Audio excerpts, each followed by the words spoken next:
जादूगर की पहचान किस तरह से होगी? आपको कैसे पता चलेगा कि ये जो शख्स आपके सामने खड़ा है ये जादूगर है या नहीं है?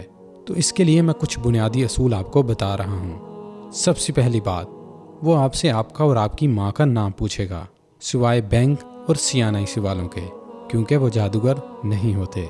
नबी करीम सल्लल्लाहु अलैहि वसल्लम की कोई एक हदीस नहीं मिलती जिसमें आपने उसका और उसकी माँ का नाम पूछा हो कि तुम्हारे ऊपर रुकिया करता हूँ, तुम्हारे ऊपर दम करता हूँ, तुम पहले अपना और अपनी माँ का नाम बताओ।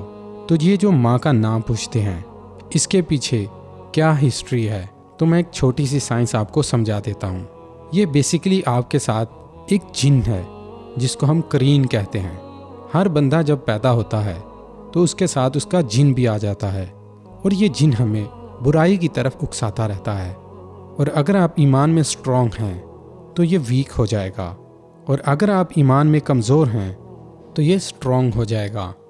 तो सहाबा ने पूछा, या रसूलल्लाह सल्लल्लाहु अलैहि वसल्लम, आपके साथ भी ये जिन है?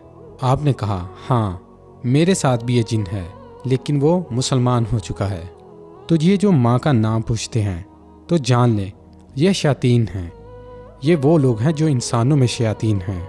ये जो जादूगर होता है इसका शैतान के साथ कॉन्ट्रैक्ट होता है, एक मुआहिदा होता है। जिन जो आपको जलील करना चाहते हैं ये आपके बाप का नाम बुलाना चाहते हैं कि बच्चे को बस माँ के नाम से, बाप को छोड़ो, क्योंकि हमारी पहचान इस्लाम में बाप से होती है, बाप के नाम से आइडेंटिफाई होता है। तो ये इस एतबार से जादूगर का जिन आपके जिन के साथ कम्युनिकेट करता है। जादूगर ने शैतान के साथ एक मुआहिदा किया होता है, एक कॉन्ट्रैक्ट होता है, जिसको आप इल्यूमिनाती वर्ड में सुनेंगे। लोग ऐसे अल्फाज कहेंगे, I sold my soul to the devil, जिसका मतलब है कि आपका यानी जादूगर का और शैतान का एक कॉन्ट्रैक्ट होता है जिसकी बेस पर वो जादू करते हैं। लेकिन शैतान के साथ कॉन्ट्रैक्ट करके सिवाय नुकसान के और कुछ नहीं हासिल होता। उसने आपके साथ एंड में बुरा ही करना है, वो आपको आखिर में जलील ही करेगा।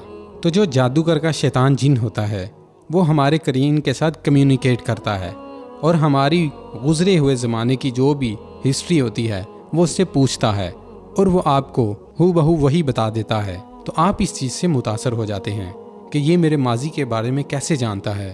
तो असल में शैतान जिन जो है उसका वो आपके करीन जिन से मालूमात डाउनलोड करता है और वो आपको बता देता है।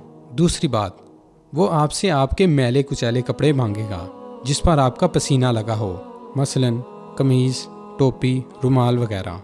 नंबर 3, जादूगर कभी कोई जानवर भी तलब कर लेता है जिसे वो बिस्मिल्लाह पढ़े बगैर ज़िबा करता है, फिर इसका खून मरीज़ के जिस्म पर मिलता है और फिर इसे गैर आबाद जगह पर फेंक देते हैं।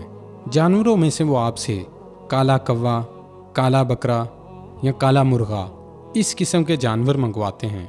नंबर 4, जादू वाले मंत्र पढ़ना जो किसी आम आदमी की समझ से बालातर हो, जिसको बज़ाहिर तो आपको ऐसा लगता है कि ये कोई कुरानी आयात पढ़ रहा है, लेकिन वो अपनी ज़ुबान में उसको तोड़ मरोड़ कर जादू के मंत्र पढ़ता है। हो सकता है वो चंद अल्फाज कुरानी आयात के आपके सामने ऊंची आवाज़ में पढ़े और बाद में उसको जादू वाले मंत्र पढ़ना शुरू कर दे।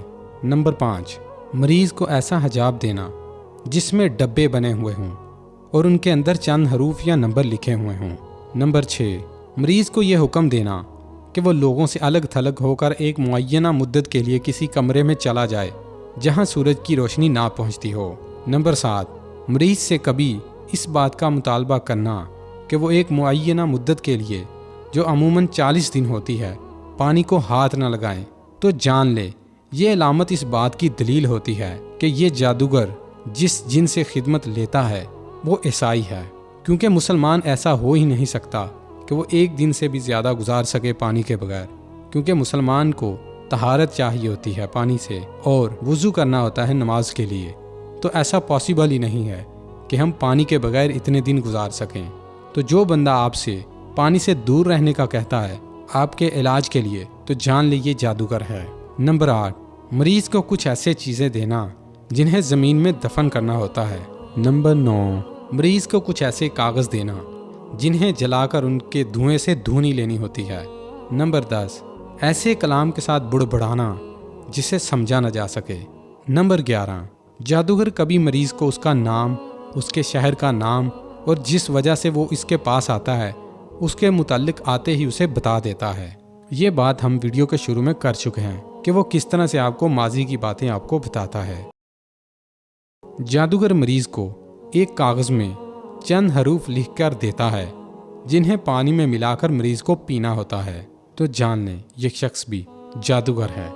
اگر آپ کو ان علامات میں سے کوئی ایک علامت کسی شخص میں نظر آئے اور یقین ہو جائے کہ یہ جادوگر ہے تو اس کے پاس مت جائیں، ورنہ آپ پر آپ صلی اللہ علیہ وسلم کا یہ فرمان صادق آ جائے گا، جو آدمی کسی نجومی کے پاس آیا پھر اس کی باتوں کی تصدیق کی تو اس نے محمد صلی اللہ علیہ وسلم پر نازل کیے گئے دین سے کفر کیا۔